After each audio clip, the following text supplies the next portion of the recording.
Hi, my name is Dr. Ed Shahady, and we're here in Las Vegas at the Cardiometabolic Risk meeting, and I'm joined here by Doctors Jeff Berger and James Lemos, and they're going to be presenting in a few minutes on from hospital to home best practices. So, best practices for management of our patients. So, would you tell me what you mean by that? Sure.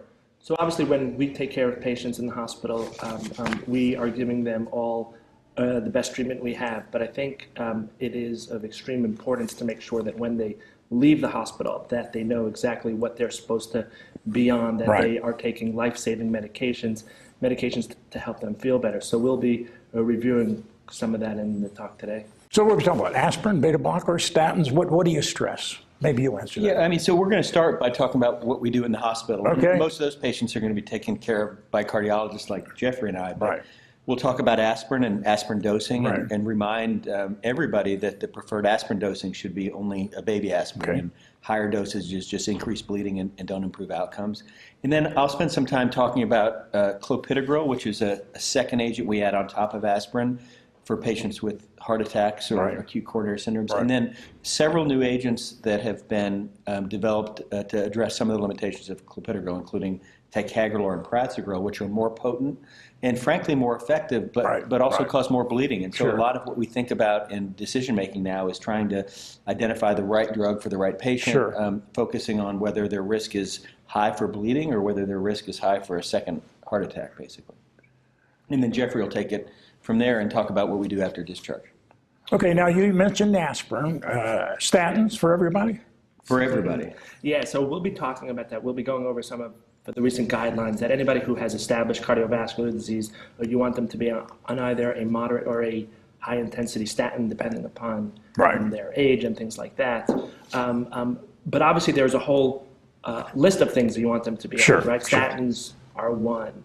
Obviously blood pressure goals are extremely important. Understanding which medicines and what their targets are very, very important. We'll be talking about glucose lowering medicines and diabetes care. And we'll even be talking about, which I think is one of the often forgotten things, is a simple thing like an influenza vaccine. So that's actually part of our guidelines. It's known not only to prevent the flu, but it actually lowers the risk of cardiovascular events. Sure, absolutely. You mentioned the usual things we're talking about at the Cardiometabolic Risk Conference. And what about a patient that's over 80? Do you go high intensity statin in that group? Or, and what's the blood pressure goal in that group? Right, so when you look at the guidelines really only go up to the age of 75 because that's really where the randomized clinical trials went up to. They were very, unfortunately, we live in an era where a lot of the large trials are being done in an optimal age patient population where you can find the best benefit without, potential risk. Sure. That's really the reason why we all went to medical school, right? To sort of understand what to do for each individual patient. Sure. So personally, if I see an elderly individual and we're talking about statin therapy, we sort of talk about benefits versus risks. We try to use what some of the data showed and try to apply it to them. But I don't think there's one equation for everyone.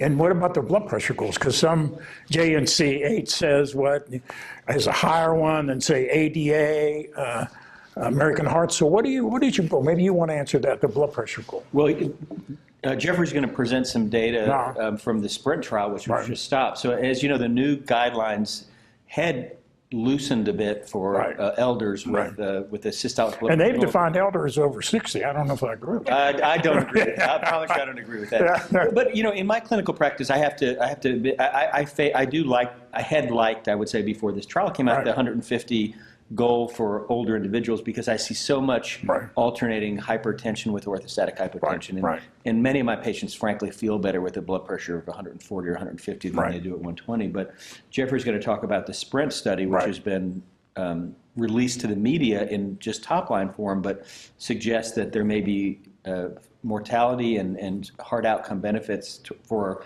a more aggressive blood pressure goal for a lot of patients, and that may... You want to say something about that? Sure. I think that this is obviously a very exciting time, right? So we've sort of gone back and forth in terms of how low do we want to go, and I think people really felt comfortable with the latest guidelines of saying, but less than 140. I personally, I do not like the 150 so much because I don't see those patients. Right. I think in patients with cardiovascular disease, I don't think we really had a lot of guidance. Right.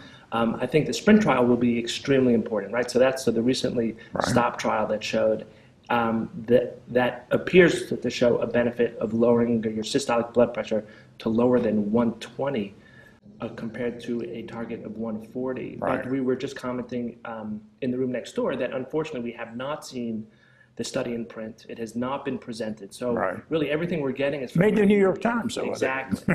So it's a big story. Right. Must be true. Yeah, it must be true.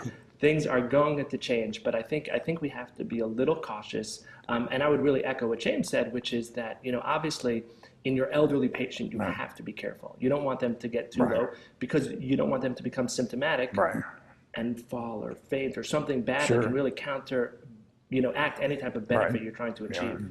Yeah. Your topic is from the hospital to home. So do you have any difficulties, because you're probably, I don't know, maybe you're following them at home or their primary care doctor's following them at home. So any problems with, you start them on the aspirin, the beta blocker, et cetera, the statin, accomplishing getting the patients to keep taking it. You want to respond to that? Oh, no, all my patients take everything I ask them to. Me too, yeah. I think we all struggle, and we struggle even when we're in complete control, and it is even more difficult when there's transitions of providers. Sure. But it's arguably the biggest threat to the the evidence base is that if people don't take the drugs that we know work, then they don't. And doesn't a lot of data that says they aren't continuing? Oh my gosh, the statin and clopidogrel data suggests that between a third and a half of individuals will stop, and it's more common in the elderly, more common in people that are socioeconomically disadvantaged, obviously, and those that don't have close follow-up. Is it, what do I do as a primary care doctor to try to enhance that? You're taking care of them in the hospital, you send them back to me. What tricks can I use? Or maybe just my knowledge of it. So suggestions? Yeah, sure. So I think the American Heart Association actually came out and said, when everyone's in the hospital, it's extremely important that they go home with a plan of action. I think that in the past, a lot of patients left the hospital hoping they would see their doctor soon, and then hopefully they would be on the right medicines.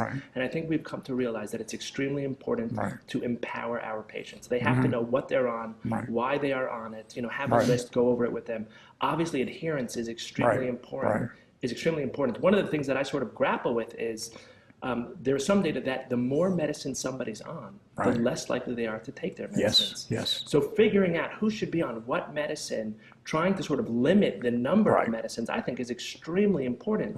Yet, patients are on medicines for a variety of different causes. And we're basically thinking about the heart protection medicines, right? But then patients are on medicines for a variety of different reasons. So I think this becomes complex. Personally, I think that if you teach your patient, if you tell them why they're on a certain thing, they'll be much more likely to take it.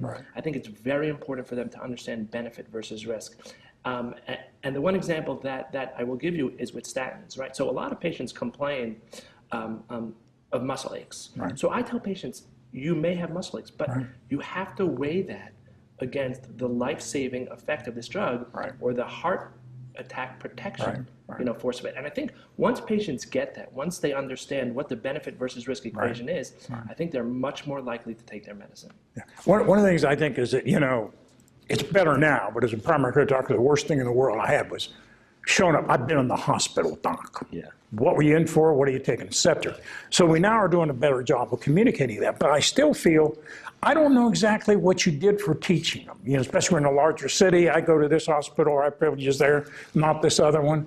So what do you do to make sure I'm well informed about some of the things that you've done? Because I want to reinforce that. Well, I'd say two things. The first is from the patient end. I really think cardiac rehab for the patient population we're talking about, hospitalized with a heart attack, is tremendously beneficial because you think about it, they come in the hospital with an MI now, they may leave in 18 hours, and maybe their first event, and you say, hi, Mr. Jones, got your stent, had your heart attack, go take these 6 new medicines and get out the door as fast as you can because we've got somebody else coming. And cardiac rehab gives them what I like to think of as a soft landing where they get continued supervision and continued education. And then if we do it right, and I think this is going to get better with the 21st Century Cures Act that comes through, the electronic medical record offers the solution for you and I to communicate. It really does. And, and if we can address operability issues between inpatient and outpatient and primary care in the hospital, I think that will go a long way for us to be able to close those gaps. Excellent. So that's